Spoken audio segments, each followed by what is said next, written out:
Cancellation का order हो गया था, तो बहुत फिक्रमंद थे।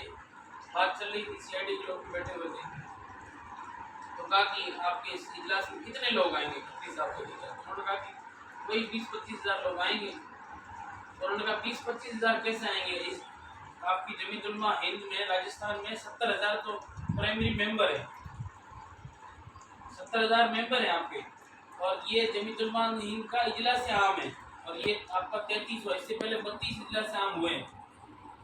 31वां कलकत्ता में हुआ, वो दिल्ली में हुआ, उसमें इतने लाख लोग आए, उसमें इतने लाख लोग आए, उसमें इतने लाख लोग आए, आपके 20-25 हज़ार आएंगे, जबकि अजमेर है।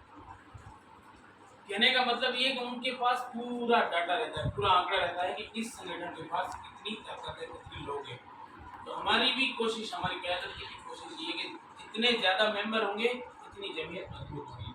अच्छा, दूसरा, आजकल के ज़माने के हिसाब से जमीयत उलमा हिंद ने भी अपना एक ऐप लॉन्च किया है, जमीयत उलमा हिंद मेंबरशिप ड्राइव के नाम से। उसके ऊपर सारा डाटा है जमीयत उलमा का, जमीयत उलमा हिंद में कौन जिम्मेदार है, राजस्थान में कौन जिम्मेदार है, जोधपुर में कौन जिम्मेदार है, भिलाड़ा में कौन जिम्मेदार है, और अगर हम एक्टिव हैं तो गांव की अगर यूनिट बनाए